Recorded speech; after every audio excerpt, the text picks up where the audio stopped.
안녕하세요. 결혼한 지 3년 된 30대 여성이에요. 평소에 종종 다른 분들의 사연을 들으며 울고 웃고 하는데 오늘은 저도 하고 싶은 이야기가 있어서 이렇게 사연을 적게 되었어요. 저희 신우에 관한 이야기인데요. 솔직히 어디서부터 사고방식이 뒤틀린 건지 이해도 안 되고, 아니 누가 애 낳으라고 협박한 것도 아니고 자기가 좋아서 둘이나 낳아놓고 피 한 방울 안 섞인 저더러 그러는 건지 도대체 이해가 안 됩니다. 그래도 남편 누나라서 차마 어디 가서 속 시원히 말 한 번 못했던 이야기예요.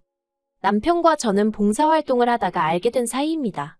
먼저 제가 봉사활동을 하게 된 계기는 당시 저는 나고 자란 고향을 떠나 서울에서 직장 생활을 하고 있었는데요. 언젠가부터 단순하게 친구들하고 만나서 놀고 그러는 거 말고 뭔가 좀 더 의미 있는 일, 사회에 도움이 될 만한 일을 하고 싶더라고요. 그렇게 생각만 하다가 우연히 기회가 닿아 보육원에서 봉사활동을 하게 되었어요. 반면에 남편은 당시 다니고 있던 회사가 제가 봉사활동하던 보육원에 도움을 주고 있었거든요. 그래서 반강제로 봉사활동도 참여하게 되었다고요. 남편이 하는 말이 주말에는 쉬고 싶은 마음뿐이었는데 보육원에서 봉사활동을 하게 되는 바람에 진지하게 회사를 관둘까 그런 생각까지 했었다대요. 하지만 저를 발견하곤 그러지 않아서 천만다행이라고 생각했다나요? 저희 남편이 원래 너스레가 심해요. 아무튼 그곳에서 만나서 남편이 먼저 저에게 호감을 표현해왔고 그렇게 저희는 봉사도 하고 사랑도 만들어갔습니다. 그리고 2년이 지나서 부부의 영까지 맺게 되었고요. 결혼 당시 시댁이나 친정에서 크게 도움을 받은 건 없어요. 일단 시댁의 경우 아버님은 지병으로 인해 제대로 된 사회활동을 할 만한 상황이 못 되었고 어머님은 그런 아버님을 돌보고 신혼의 애들을 키워주시느라 따로 어디 가서 돈 벌고 하실 상황이 아니었어요. 그나마 신혼의 애들 봐주는 조건으로 다달이 100만 원씩 받고 계셨는데 그 돈하고 저희 남편이 드리던 용돈 30만 원하고 해서 총 130만 원으로 생활을 이어가신다 들었습니다. 물론 결혼 전에는 이렇게 세세하게는 몰랐고 결혼하고 나서 남편이랑 앞으로 경제권은 누가 가질까 그런 이야기들을 하다가 알게 된 거예요. 친정에서 도움을 안 받은 이유는 단순했습니다. 남편이 먼저 자기 쪽에서 아무것도 못 해주니 이렇게 된 거 저도 아무것도 받아오지 말라나요. 그리고 그때는 제 눈에 콩깍지가 씌어도 단단히 씌어 있었는지 그런 남편의 모습이 왠지 패기가 넘쳐 보여서 냉큼 알겠다고 했네요. 저희 남편에 대해서 조금 더 이야기를 해보자면 남편에게는 위로 4살 많은 누나, 그러니까 저에겐 신우지요. 신우가 하나 있어요. 하지만 요새같이 형제자매가 한둘밖에 안 되는 시대에 장남차남 장녀차녀 그런 게 뭐 그렇게 중요한가 싶네요. 저도 친정에서 차녀지만 행여 집안에 무슨 일이라도 있으면 능력되고 시간 있는 사람이 해결하면 되지 그게 꼭 나이 순일 필요는 없다고 생각하거든요. 그리고 말이 나와서 말이지만 저희 신우는 심해부와 함께 치킨집을 운영하고 있어요. 그런데 인터넷에서 후기라던가 찾아보면 솔직히 장사가 잘 되는 편은 아닌 것 같대요. 맛없다 눅눅하다 욕도 많이 먹고 사실 결혼 전에는 신혼예외가 장사를 한다 그 정도만 알고 있었지 업종이라던가 몇 시까지 하고 그런 세세한 사정은 잘 알지 못했거든요. 저도 굳이 물어볼 생각을 못했고 남편도 먼저 말해주지 않았으니까요. 나중에 왜 말 안 했냐고 지나가듯 한번 물었는데 자랑거리도 아니고 굳이 뭐하러 말하나 싶었다나요. 하지만 장사가 어떻게 되건 간에 신혼에는 새벽 2시까지 장사를 이어가는 날이 많았고 그렇다 보니 자연스레 어머님이 애들을 봐주시게 된 모양이 돼요. 그런데 앞에서 제가 100만 원이라고 얘기했던 거 기억하시나요? 저는 솔직히 처음 들었을 때 애들 한 명당 100만 원씩 받으신다는 줄 알았어요. 그게 요새는 입주시터들은 300조도 안 들어오는 일도 있다더라고요.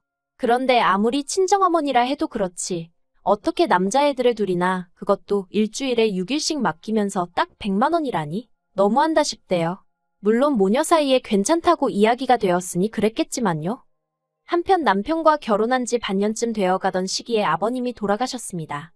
지병으로 인한 심근경색이었는데 당시 어머님은 신혼의 애들하고 거실에서 잠이 드셔서 방에서 주무시던 아버님께 무슨 일이 있었는지 전혀 모르셨다고 들었어요.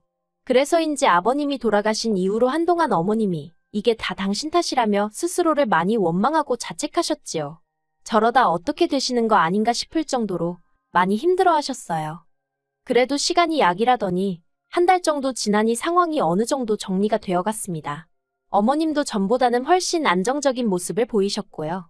그래서 다행이다 싶었는데 엄밀히 말하면 그래도 저는 남이고 남편은 자식이라 그런지 그런 어머님을 여전히 불안하게 보는 눈치였어요.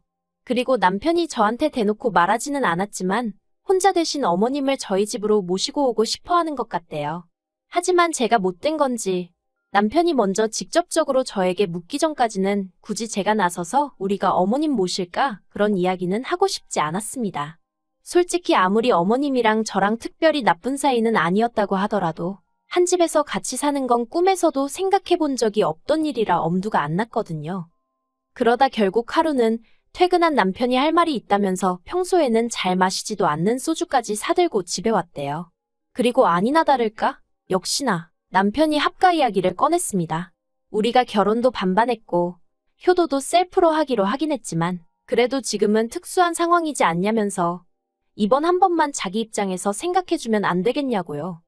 솔직히 그런 남편의 이야기를 듣고 있으니 마음이 많이 복잡해지대요. 사랑하는 남편이 힘들어하니 나 죽었다 치고 눈 딱 감고 그냥 어머님이랑 같이 살자고 할까? 그런 생각도 들었다가 동시에 그랬다가 네 팔자 네가 꼰 거라는 소리나 듣게 되는 거 아닌가? 그 짧은 시간 동안 별의별 생각들이 다 들었지요. 하지만 저도 부모님이 계시고 저희 부모님이라고 천년만년 건강하실 거란 보장은 없잖아요. 언젠가 저도 남편의 양해와 이해가 필요할지도 모르는 일이고요. 그래서 결국 무조건 안 된다 하는 대신 어머님하고 앞으로 몇 달이나 같이 지내자는 거냐고 물었습니다. 솔직히 제가 속으로 기대한 건 1, 2년 정도였고 막말로 어머님 돌아가실 때까지 모셔야 한다고 하면 그건 싫다고 해야겠다고 생각했어요.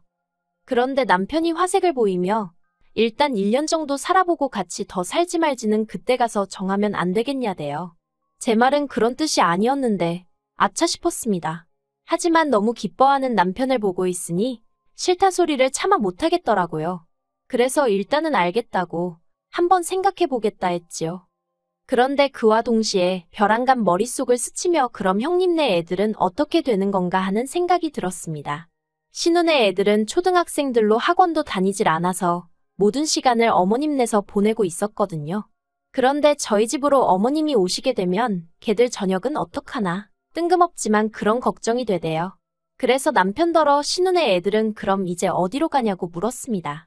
그랬더니 남편이 마치 제가 이상한 질문이라도 한다는 듯 쳐다보더니 애들도 여기로 와야지 그러는 게 아니겠어요? 순간 저는 말 그대로 멘붕이었습니다. 정신이 나갈 정도로 얼떨떨했달까요? 제가 그게 말이 되냐고 신혼의 애들이 왜 우리 집으로 오냐고 했어요. 그랬더니 남편이 그러면 애들더러 학교 끝나고 뭐 치킨집에 가 있으라고 해? 누나네 치킨집 자기도 가봤잖아. 조명도 어둡고 주변에 술집도 너무 많고 그리고는 어차피 어머님이랑 같이 살겠다고 마음먹었으니까 1+1이라고 생각하고 신혼의 애들도 받아달랍니다. 그냥 저녁만 차려주고 자는 방은 할머니인 어머님이랑 자게 두면 된다나요. 호의가 계속되면 혹은 줄 안다더니 남편한테서 제가 느낀 게 딱 그랬어요. 솔직히 생색내려던 것도 아니고 뭐 크게 알아달라는 것도 아니었지만 저는 남편이 제가 어머님하고 같이 살아보겠다고 하면 그것만으로도 엄청나게 고마워할 줄 알았거든요. 그런데 무슨 신혼의 애들까지 제가 남편더러 어머님하고 같이 살겠다고 한 건 어머님은 당신을 세상에 있게 해주신 분이니까 그런 거라고. 하지만 신혼의 애들 수발은 내가 왜 들어야 하냐고 절대로 안 된다고 했습니다. 전에 없이 제가 좀 세게 나가서 그런가 남편도 그제서야 자기가 너무 성급했다며 미안하다고 하대요. 그리고 이후로 정작 어머님은 합가니머니 말씀을 꺼내신 적도 없고 해서 저 혼자 남편한테 며칠 씩씩거리다 상황이 마무리가 되었네요. 그러다 최근에 문제가 터졌습니다. 사실 지난해와 달리 올해 초부터 어머님이 유난히 피곤하다. 여기가 안 좋다 저기가 어떻다 그런 말씀을 자주 하시긴 하셨어요. 그리고 그런 말씀을 하실 때마다 제가 다른 사람한테 말을 하고 그런 건 아니지만 혼자서 몇 년이나 더 지내실 수 있으려나 정말 어디라도 아프게 되면 우리가 모셔야 하나 솔직히 그런 생각이 들긴 했거든요. 그런데 그런 와중에 어머님이 저희 부부와는 물론이고 신혼애와도 상의 없이 어느 날 갑자기 너는 신혼애 애들 못 돌봐준다고 그러니 알아서 하라고 했다는 거예요. 저는 그 소식을 전해 듣고 이제 신혼애가 어머님을 모시고 살거나 아니면 신우나 신우남편 둘 중에 한 명은 치킨집에서 손을 떼겠구나 하고 짐작만 했어요. 남편도 제 이야기를 듣더니 그렇게 되겠다면서 동의를 했고요. 그런데 이게 웬걸. 신우가 저한테 연락을 해왔습니다. 그리고 신우가 하는 이야기는 정말 상상치도 못한 황당한 스토리대요. 사실 어머님의 상황과 별개로 남편과 저는 슬슬 아이를 가질 준비를 하고 있었어요. 그 준비라는 건 이제 음식도 좀 좋은 걸로 골라서 먹고 영양제도 잘 챙겨 먹고 운동도 하고 뭐 그렇게 말이지요. 그리고 이런 이야기를 남편이 별 생각 없이 지난 가족 모임 때 신우한테 하대요. 그런데 신우가 그 이야기를 꺼내면서 하는 말이 저더러 어차피 올해 애 가지면 회사 관둘 거 아니냐입니다. 그러니까 어차피 관둘 거 조금만 더 일찍 관두고 어머님이랑 당신애들 좀 챙겨주면 안 되냐대요. 그러면 어머님한테 애들 봐주시는 몫으로 드리던 돈도 저에게 주겠다면서요. 제가 황당해서 신우더러 지금 형님네 애들 때문에 저더러 회사를 관두라는 거냐고 단도직입적으로 물었습니다. 그러자 신우가 꼭 그런 건 아니지만 제가 조금만 배려를 해주면 어머님도 그렇고 자기네도 그렇고 상황이 나아진다는 뜻이래요. 그러면서 제 결정에 두 가정의 목숨이 달려있다나요? 솔직히 신우가 회사 생활을 안 해봐서 회사의 출산휴가라던가 육아휴직을 잘 모르나 싶기도 하고 그래서 신우한테 조목조목 설명을 해줬어요. 저는 육아휴직이 보장되는 회사에 다니고 있고 혹시나 나중에 복직을 하는데 상황이 여의치 않아서 퇴사를 하게 되면 그때는 권고사직 처리가 되기 때문에 실업급여도 얼마 받을 수 있다. 근데 지금 관두면 저는 말 그대로 아무것도 못 받는다. 그러니 형님 말씀대로 해드릴 수가 없다. 그렇게 딱 잘라 말했지요. 그랬더니 신우가 또 한다는 말이 그래서 내가 한 달에 100만 원씩 준다고 하잖아. 그럽니다. 어처구니가 없어서 솔직히 어디 가서 제 입으로 얼마를 벌고 어쩌고 그런 이야기하는 거 별로 안 좋아하거든요. 사람들 반응이 씁쓸한 게 자기들 생각보다 적게 벌면 무시하고 자기들 생각보다 많이 벌면 인정을 안 해주고 어느 쪽 반응이든 기쁘지가 않아서 언젠가부터 수입에 있어서는 말을 아끼고 있어요. 그런데 신우가 계속 그놈의 100만 원을 들먹이면서 저를 설득하려고 드니까 나중엔 화가 다 나더라고요. 그래서 신우더러 형님, 저 한 달에 400씩 벌어요. 그랬습니다. 그러자 신우가 저를 황당하다는 듯 쳐다보더니 그래서 100만 원은 뭐 돈 같지도 않다는 거야 하고 시비를 거는 게 아니겠어요. 그때 깨달았습니다. 지금 신우랑 아무리 이야기를 해도 해결되는 일은 하나도 없이 나 혼자 화만 나겠다는 사실을요. 그래서 신우더러 순리대로 살라고 했습니다. 애는 애 엄마가 키우는 게 맞지. 할머니한테 맡겼다가 이제 외숙모한테 맡길 생각을 하시느냐고. 그렇게 불쌍한 애 이손저손 타게 하지 마시고 이참에 아이랑 한번 시간을 보내보시라 했습니다. 그랬더니 신우가 저더러 애도 없는 게 아는 척 하지 말라고 또 한 소리 하대요. 그리고 저도 더는 신우의 막말을 듣고만 있을 수가 없어서 애가 있어도 아무것도 모르는 형님보단 제가 나은 것 같다고 받아쳐버렸어요. 그랬더니 이제 신우가 돈 좀 번다고 사람 무시하냐? 너 내가 장사한다고 무시하는 거지 하고 온갖 억지를 써대더라니까요.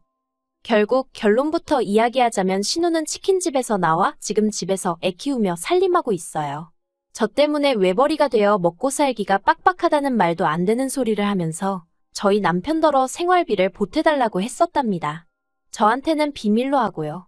하지만 저희 남편은 저에게 비밀이란 없는 사람이라 제가 신우더러 경제권은 제 손에 있으니 돈 관련 이야기는 저한테 하셨으면 좋겠다고 문자 한 통 보냈습니다. 그랬더니 답장도 없대요. 그리고 어머님은 저희 남편이나 신우 둘 중 그 누구와도 합가를 하지 않으셨어요. 어머님은 당신은 애시당초 합가의 뜻이 없었는데 왜 당신 딸이 오바를 한지 모르겠다면서 저한테 괜히 안 들어도 될 욕을 먹었다고 미안하다 해주셨습니다. 남편도 나중에서야 신우가 저에게 퍼부은 막말을 듣게 되었고 저한테 정말 저런 누나를 둬서 미안하다며 몇 번이고 사과를 해왔고요. 저는 신우가 밉고 재수없는 거지 남편한테는 그 정도로 나쁜 감정은 아니었거든요. 그래서 남편더러 조금만 더 나를 챙겨달라고 부탁하곤 더는 따져묻지 않기로 했어요. 지금은 신우네와는 왕래하지 않고 오로지 어머님하고만 한 달에 한두 번씩 만나며 적당한 거리를 유지하고 지내는 중입니다.